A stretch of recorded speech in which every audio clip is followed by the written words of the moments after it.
सूर्य के वरदान से प्राप्त अग्नि के पुतले को उग्रा समुद्र में फेंक देती है। समुद्र के स्पर्श से जन्मे उग्रा पुत्र सिंधु को देखकर इंद्र भयभीत हो जाते हैं। शुक्राचार्य सिंधु को नीति ज्ञान की शिक्षा देते हैं। उधर सिंधु से भयभीत देवराज इंद्र अपने भाई सूर्य के समीप प्रकट होकर कहते हैं, भैया सूर्यदेव, ये दुष्ट सिंधु दैत्य मात्र कह ही नहीं रहा,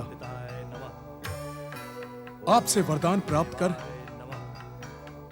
यह संसार के लिए एक संकट बन जाएगा।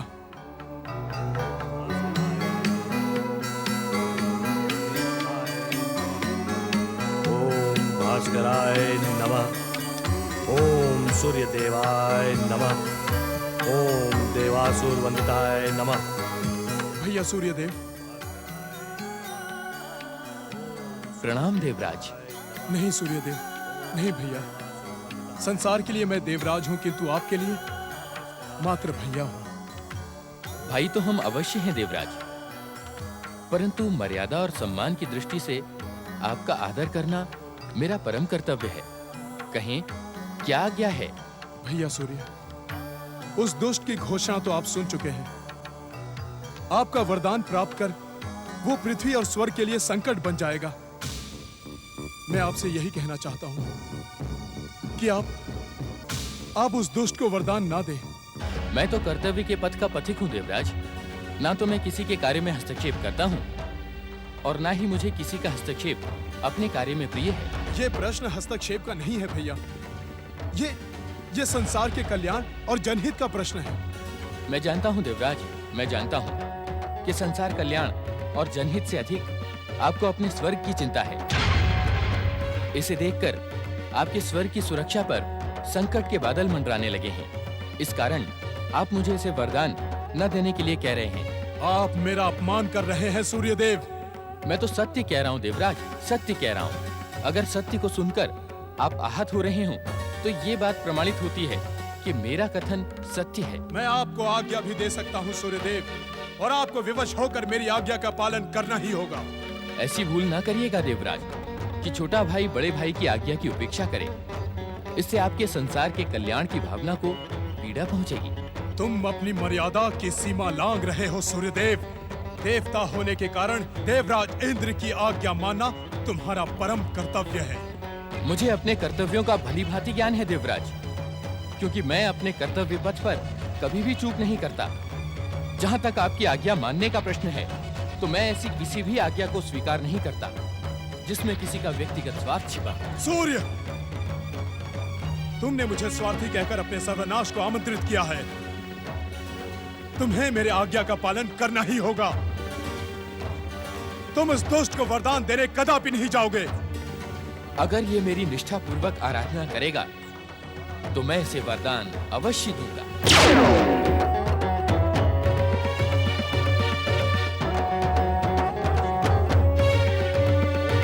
देवराज इंद्र की उपेक्षा करके तुमने उचित नहीं किया सूर्यदेव। समय आने पर इसका दंड मैं तुम्हें अवश्य दूंगा।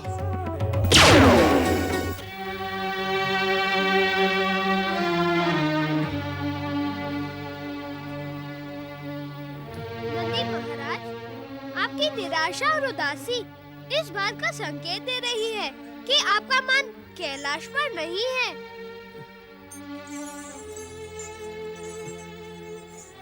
नहीं नहीं मयूरेश्वर, ऐसी कोई बात नहीं है। तो फिर कैसी बात है नंदी महाराज? अच्छा एक बात तो बताओ, गौरी पुत्र श्री गणेश और भैया कार्तिकेय का मिलन अवश्य ही आनंदमय रहा होगा। माता पार्वती भी लंबे समय के पश्चात भैया कार्तिकेय को देखकर अत्यंत प्रसन्न हुई होंगी। हाँ मयूरेश्वर, वो दृश्य अत्यंत आनंददायक था। दोनों भाई गले मिल रहे थे। माता पार्वती तो कुमार कार्तिकेय को हृदय से लगा रही थी। नाना नानी के तो हर्ष का ठिकाना ही नहीं था। सत्य तो ये है कि मेरा मन भी कर रहा था कि सदा सदा के लिए हम वहीं रह जाएं। उनमें से किसी को भी मेरा स्मरण नहीं हुआ नंदी महाराज। क्या उनमें से कोई भी मुझसे मिलने का इच्छुक नहीं था? परंतु आप यहाँ पहुँच चुके, ये सुनकर मयूरेश्वर मेरी प्रसन्नता का पार नहीं रहा। मैं दौड़ा दौड़ा हिमाचल छोड़कर कैलाश चला आया। ये तो तुम मुझे प्रसन्न करने के लिए कह रहे हो।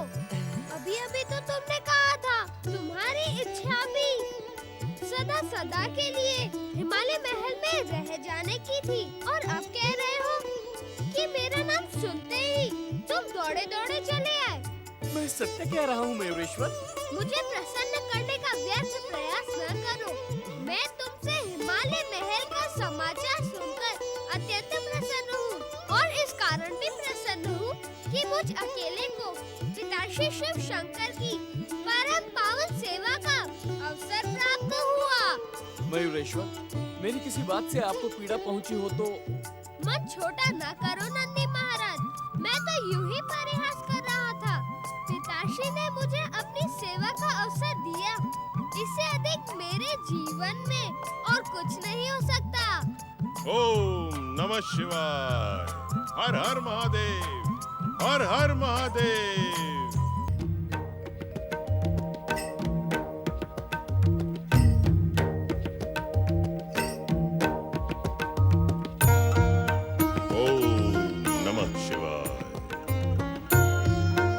देवादिदेव महादेव, आपसे तो इस संसार की कोई भी घटना अनजानी नहीं रहती। आप किस घटना का उल्लेख कर रहे हैं दैत्य गुरु?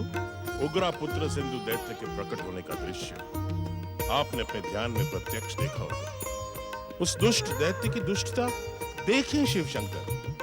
कैसी दुष्टता दैत्य गुरु? देवादिदेव, उस दुष्ट ने अपने गुरु के आदेश की उपेक्षा करके आपकी आराधना करना अस्वीकार कर दिया है। वह उन्हीं सूर्य देव की आराधना करना चाहता है जिन्होंने उसकी माता को शाप देकर उसका शरीर अग्नि में बना दिया था। दैत्य गुरु शुक्राचार्य, यदि सिंधु दैत्य की श्रद्धा अदिति पुत्र सूर्यदेव में है तो रहने दीजिए। कैसे रहने दे भोलेनाथ? उसने अपने गुरु का अपमान किया है, शिव आराधना को ठुकराया है। उसकी दुष्टता को आप दंडित करें, यही प्रार्थना लेकर मैं आपकी सेवा में उपस्थित हुआ।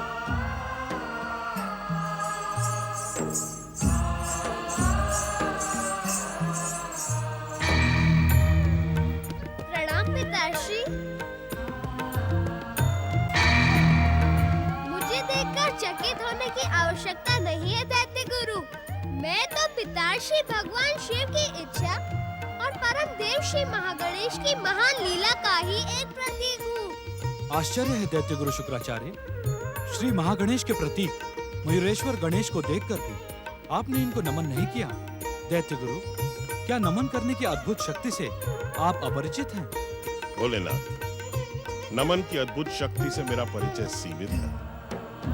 दैत्य जाति में नमन की परंपरा नहीं है। मैं आपसे निवेदन करता हूँ महादेव कि मुझ अज्ञानी को नमन की अद्भुत शक्ति का परिचय दें। शुक्राचार्य, जब नमन करने के लिए आपके दोनों हाथ जुड़ते हैं और आपका मस्तक झुकता है तो आपके हृदय का द्वार खुल जाता है। आपका नमन स्वीकार करने वाला बिना किसी बाधा के आपके हृदय में प्रवेश करके आपकी समस्याओं का समाधान कर देता है। अर्थात? दैत्य गुरु, इस समय आप जो समस्या लेकर कैलाश में उपस्थित हुए हैं उसका समाधान भी मयूरेश्वर गणेश ही करेंगे। आप इनका पूर्ण समर्थन के साथ नमन करें। जो आज्ञा भोलेनाथ। नमन की अद्भुत शक्ति का ज्ञान आपसे पाकर मेरा जीवन धन्य हो गया। ओम मयूरेश्वराय नमः। मुझे क्षमा करें मयूरेश्वर श्री गणेश। परिचय न होने के कारण मैं आपको पहचान न सका। अनजाने में हुई मेरी इस भूल को आप क्षमा करें। आप अनजान हैं, मैं यह मान लेता हूँ, परंतु इतने भी अनजान नहीं है कि परम देव श्री महागणेश के प्रतीक स्वरूप को देखकर भी पहचान न सके। फिर भी मैं आपको सच्चे मन से क्षमा करता हूँ और आपको विश्वास दिलाता हूँ कि पाप का घड़ा भरने पर सिंधु दैत्य का सर्वनाश अवश्य होगा। मयूरेश्वर श्री गणेश, आपकी कृपा वचन सुनकर सिंधु दैत्य के प्रति मेरे मन में उमड़ती प्रतिशोध की ज्वाला को शांति मिली है। मैं आपको सच्चे हृदय से धन्यवाद देता हूँ। आपकी जय हो। भोलेनाथ, यदि आप आज्ञा दें तो मैं एक निवेदन और करना चाहता हूँ। अवश्य। आप अपनी आराधना करने वाले पातालवासी असुर देवांतक और नारांतक पर कृपा करें, उन्हें अपना वरदान देकर अनुग्रहित करें। न जाने क्यों प्रायः ऐसा प्रतीत होता है कि आप दैत्य गुरु शुक्राचार्य नहीं, अपितु राजनीति के सर्वोच्च शिखर पर बैठे एक राजा हैं, जो राजनीति के क्षेत्र में विजय पाने के लिए अपना पासा फेंकता रहता है। मैं कुछ समझा नहीं महादेव। एक ओर तो आप सिंधु दैत्य का सर्वनाश करवाना चाहते हैं और दूसरी ओर नारांतक और देवांतक का उद्धार करवाना चाहते हैं। दैत्य गुरु, एक गुरु के लिए उसके सभी शिष्य समान होने चाहिए। शिव शंकर, आपकी आराधना ठुकराने के कारण ही सिंधु दैत्य मेरे क्रोध का भागीदार बना। जहाँ तक देवांतक और नारांतक का प्रश्न है, अभी देवांतक और नारांतक को लंबे समय तक तपस्या करनी होगी, क्योंकि उनको पिछले दुष्कर्मों से मुक्ति प्राप्त करने में समय लगेगा। दैत्य गुरु, स्वर्ण जब अग्नि में तपाया जाता है तभी वो आभूषण बनने के योग्य होता है, इसलिए आप धैर्यपूर्वक प्रतीक्षा करें। जो आज्ञा भोलेनाथ। श्री महागणेश की कृपा से आपकी दोनों मनोकामनाएं अवश्य सफल होंगी। आपका कल्याण हो। ओम नमः शिवाय। पिताश्री, क्या आप स्वयं अपने परम भक्त शुक्राचार्य की कामनाएं पूर्ण नहीं कर सकते थे? आपने ये कार्य श्री महागणेश की कृपा पर क्यों छोड़ दिया? मयूरेश्वर, हमारे मुख से असत्य वचन कभी नहीं निकलते। भविष्य में जो घटना है वर्तमान में हमारे मुख से निकल चुका है, और जो कुछ भी होगा श्री महागणेश की कृपा और उनकी इच्छा मात्र से होगा, और उसके माध्यम श्री महागणेश के तीनों अवतार बनेंगे। पिताश्री के वचनों पर विश्वास रखें नंदी महाराज। जो कुछ भी होगा वह इनके कथन के अनुसार ही होगा। मेरे जन्म को शापित करने वाले सूर्यदेव, मुझे दर्शन दे। मुझे बताएं कि मैं अपने आप को सर्वशक्ति संपन्न दैत्य शक्ति का धारक कैसे बनाऊं। शापित ही सही, परंतु आप ही मेरे जन्मदाता हो। मुझे दर्शन दे सूर्यदेव, मुझे दर्शन दे। मुझे दर्शन दे सूर्यदेव, मुझे दर्शन दे। मुझे दर्शन दे सूर्यदेव, मुझे दर्शन दे। वत्स सिंधु, तुमने सच्चे हृदय से मुझे पुकारा। इस कारण हम तुम्हारी माता के अपराध और पिछली सभी बातों को भूलकर यहाँ प्रकट हुए हैं। देव देवेश्वर भगवान सूर्यदेव की जय। विवस्वान भगवान सूर्यदेव की जय। सिंधु, हमारे भाई देवराज इंद्र ने हमें चुनौती दी है कि हमारा वरदान पाकर भी तुम स्वर्ग विजय नहीं कर पाओगे। भैया इंद्र अपनी विशाल देव सेना के साथ युद्ध में परास्त करके तुम्हें नष्ट कर देंगे। सूर्यदेव, आपके वरदान की शक्ति के साथ मैं इंद्र के अहंकार को खंडित कर दूंगा। मेरी महापराक्रमी और वरदानी शक्ति के सामने इंद्र को पराजय स्वीकार करनी ही होगी। मुझे तुम्हारी शक्ति पर विश्वास है सिंधु, परंतु शक्ति का दुरुपयोग मुझे प्रिय नहीं। यदि मेरा वरदान पाकर तुम अपनी शक्ति का दुरुपयोग न करने का वचन दो तो मैं तुम्हें परामर्श दे सकता हूँ। कैसा परामर्श भगवान? हम तुम्हें अतुल बल और अपनी इच्छा के अनुसार रूप बदलने और विशाल दैत्य सेना प्रकट करने का वरदान देना चाहते हैं। तो विलंब क्यों भगवान? विलंब क्यों? मुझे मेरा मनोवांछित वरदान प्रदान करें। वरदान पाने की योग्यता प्रकट करनी होती है सिंधु। कैसी योग्यता सूर्यदेव? अपना मनोवांछित वरदान पाने के लिए अब तुम अपनी माता से भी अधिक निष्ठा के साथ हमारी आराधना सहित तपस्या का प्रारंभ करो। क्या बिना तपस्या के वरदान प्राप्त नहीं हो सकता? नहीं, बिना तपस्या के वरदान देना विधि और विधान के विरुद्ध है। हाँ, हम तुम्हें विश्वास दिलाते हैं कि तुम्हारी तपस्या से हम शीघ्र प्रसन्न होकर तुम्हें वरदान देंगे। जो आज्ञा भगवान। मैं इसी स्थान पर आपकी आराधना सहित तपस्या प्रारंभ करता हूँ। मेरी प्रसन्नता के कारण तुम्हारे भीतर कठोर तपस्या के योग्य संयम प्रकट होगा।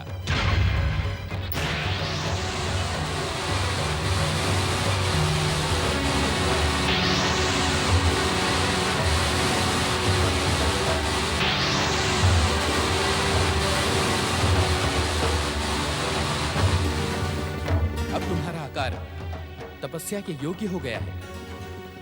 तुम्हारा कल्याण हो वत्स, तुम्हारा कल्याण। ओम ओम सूर्यदेवाय नमः। ओम भुवनेश्वराय नमः। ओम विवस्वते नमः।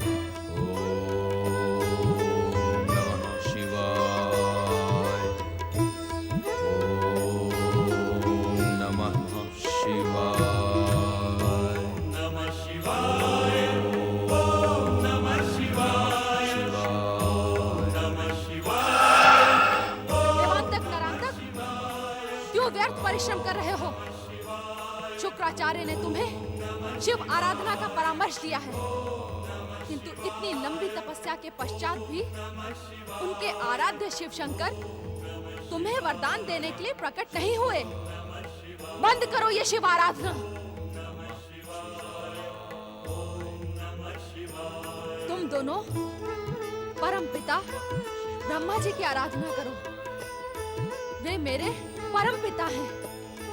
यदि तुम उनकी आराधना करोगे तो मैं तुम्हें उनसे मनचाहा वरदान दिलवाऊंगी।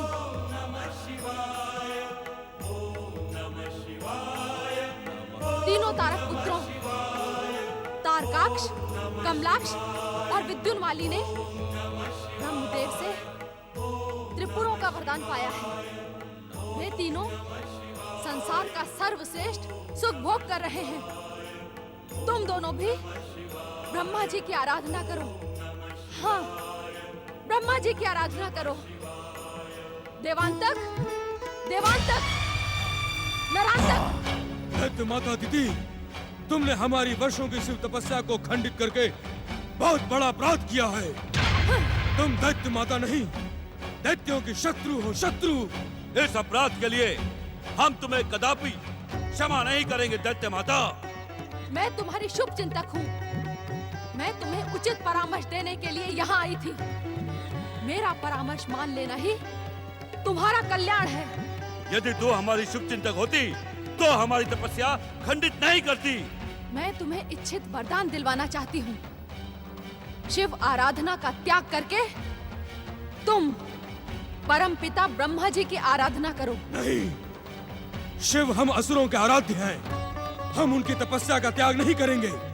तुम्हें शिव आराधना का त्याग करना ही होगा। ये मेरी आज्ञा है। तू कौन होती है हमें आज्ञा देने वाली? हाँ, यदि जीवित रहना चाहती है तो चली जा यहाँ से, अन्यथा हमारा क्रोध तेरा सर्वनाश कर देगा। हाँ, मूर्खों, क्या तुम दैत्य माता दिति की परम शक्ति से परिचित नहीं हो? दैत्य माता दिति का अपमान तुम्हारे अंत का कारण बन जाएगा। भैया देवांतक, ये दुष्टा इस तरह मानने वाली नहीं। इसे दंडित करना ही होगा। तुम ठीक कह रहे हो भैया नरांतक। आओ,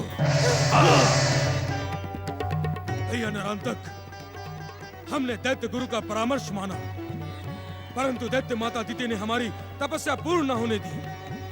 अब हम दैत्य गुरु को क्या मुंह दिखाएंगे? यही तो मैं भी सोच रहा हूँ भैया देवांतक। अब भगवान शिव भी हम पर प्रसन्न नहीं होंगे। ऐसी स्थिति में हमारा पाताल लोक जाना ही उचित होगा। समय व्यर्थ करने से उचित तो ये होगा कि हम पाताल की ओर चले। नारायण नारायण। पातालवासी देवांतक और नरांतक, तुम दोनों इस प्रकार दुखी ना हो। तुम दोनों की तपस्या खंडित करने की दोषी दैत्य माता दिति है, तुम दोनों नहीं। ये बात भगवान शिव से भी छिपी हुई नहीं है। कौन हो तुम और हमें परामर्श क्यों दे रहे हो? मैं देवताओं का ऋषि नारद हूँ। देवताओं के ऋषि असुरों का परामर्श देने आए हैं। असुरों को नहीं, तपस्वियों को। संसार में तपस्या करने वाला हर व्यक्ति नारद का मित्र है। अपनी भक्ति को सुदृढ़ बनाने के लिए उसे परामर्श देना नारद का कर्तव्य है। कहीं तुम्हें देवराज इंद्र ने तो नहीं भेजा है?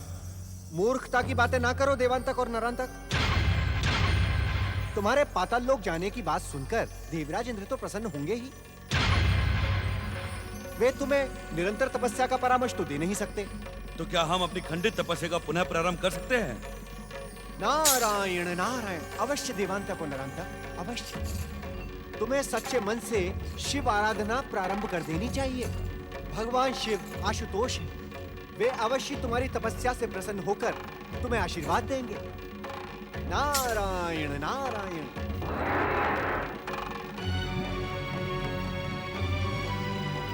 अब विलंब करना उचित नहीं है भैया नारायण तक। हमें शीघ्र ही पुनः शिव आराधना आरंभ करनी चाहिए।